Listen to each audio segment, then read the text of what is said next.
O mangá Mai, a Garota Sensitiva, foi publicado aqui pela Abril em agosto de 1992. Foi o primeiro mangá que ela lançou. Em janeiro de 93, depois ela publicava a Lenda de Kamui, só que lá só ficou 3 edições. Essa daqui a Abril colocou as 8 edições, né, um mangá mais curtinho, e saíram todos aqui, então você acaba tendo essa história completa. Eu acho que pouca gente leu, mas na época quem comprava os formatinhos deve lembrar das várias propagandas que tinha desse mangá. Eu não comprei também na época, esse mangá era um pouco mais caro, acho que estava 8.000 cruzeiros no lançamento, quando um formatinho de 80 páginas devia estar 5.000 cruzeiros, por volta disso tal. E também na época eu não tava tanto em mangá, era novidade para todo mundo assim e tal. Mas outra coisa que eu lembro daquelas propagandas que eu achava engraçado, que era assim, a Abril entrou com essa assim de, conheço o mundo do mangá, tanto é que na capa grande assim, né, mangá. E acho que as propagandas ficavam falando, no mangá você vai ler cada página em 10 segundos, não sei o quê. Na minha cabeça, assim, de quem ficava mais valorizando o preço por quantidade de páginas, fala, pô, eu vou gastar mais do que um formatinho de super-herói que eu leio e vou ler super rápido e tal, né? Foi uma das coisas que eu notei aqui na época. E aí essas 8 edições eu acabei comprando no sebo no começo dos anos 2000, faz muito tempo. Acho que foi até no lendário Esconderijo de Super-Heróis, quando ficava na Avenida São João. Acho que esse sebo também fechou faz tempo. E esse mangá, ele é do escrito Kazui Kudo, e os desenhos de Hiroshi Ikegami, que é bem mais conhecido pelo Crying Freeman. Também foi lançado incompleto na época, e eu acho que por volta de 2008, algo assim, a Panini lançou ele completo. Então eu acho muito legal esses desenhos do cara, ele é super assim, pesado no nanquim, no preto, mas também os personagens tem aquela cara super também, anos 80, a heroína, os heróis, ele desenha também bem bonitões, assim, galã tal. E a história é também aquele clichêzão da época, do tipo organização terrorista, terrorista não, uma organização que controla o mundo aqui e tal, que está nos Alpes suíços, se reúne aqui, que tem esse painel do mapa do mundo, tem lá o comandante é um cara com tapa-olho e tal. É bem assim, imagina que você está assistindo um filme japonês anos 80, é exatamente isso.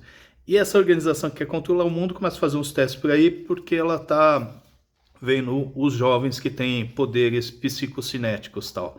Aí ela acha tal que alguns que têm um nível realmente elevado, por último fica a Mai aqui do Japão, cara já olha para ela e fala, essa daqui tem algo de especial tal.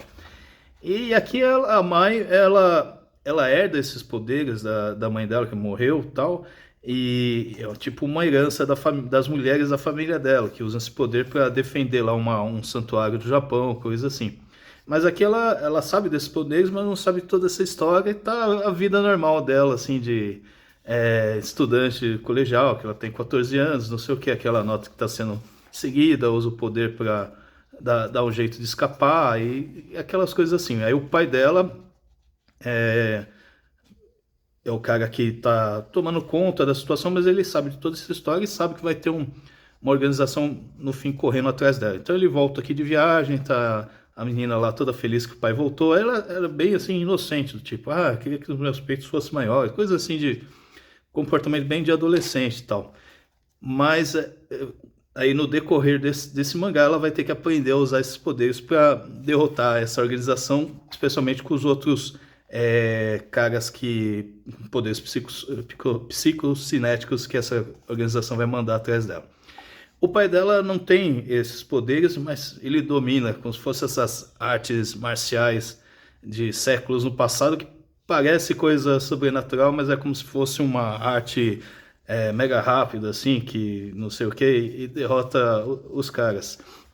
Então aqui ele já dá uma surra lá no pessoal que estava também atrás da filha dele.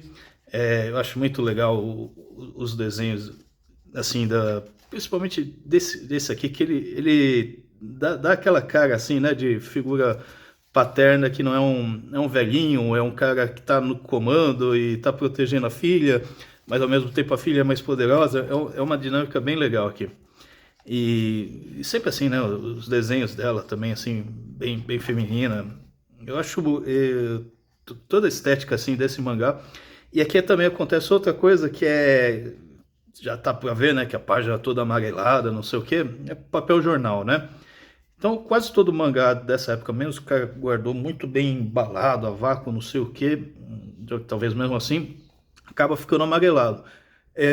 Eu até tenho um gosto, né, por isso aí, porque às vezes eu até comparo com quando você vai jogar videogame antigo, TV de tubo, né, e o tubo dá aquela borrada nos sprites assim e aumenta, dá uma outra cara. O papel jornal ele dá um pouquinho de espalhada no nanquim e também dá um visual mais assim, basicão, né, para que a impressão offset, em papel offset, isso aqui ia ficar super preciso e tal, mas não sei, tem uma sensação natural que esse papel jornal dá para esse tipo de mangá, principalmente com esses desenhos assim, bem pesadão no nanquim e tal.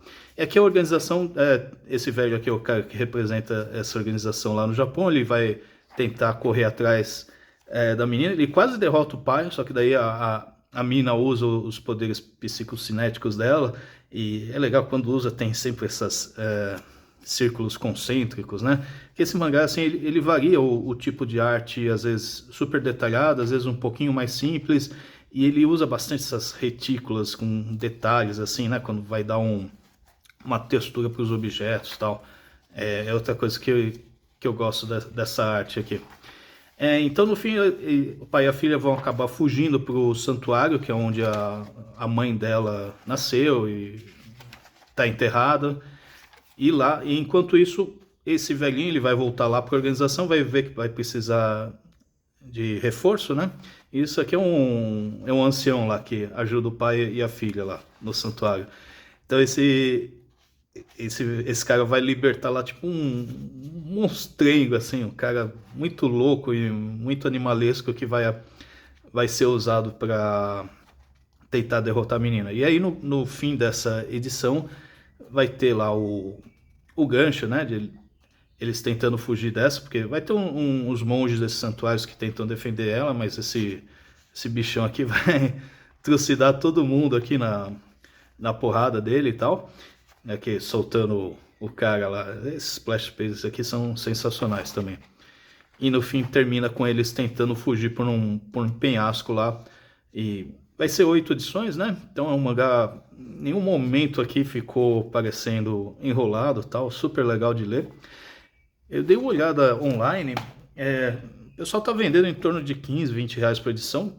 Mas assim, se for comprar, curte muito esse gênero e for comprar, compra já logo o pacote fechado, né? Senão tem que ficar caçando edição avulsa desses daqui. Eu acho que tá em torno de entre 150 reais, uma coisa assim. Que eu acho que por 8 edições com essas histórias vai ser leitura espelhada, né? Mas eu acabei não ligando tanto, eu acho bem legal. Espero que um dia seja reeditado.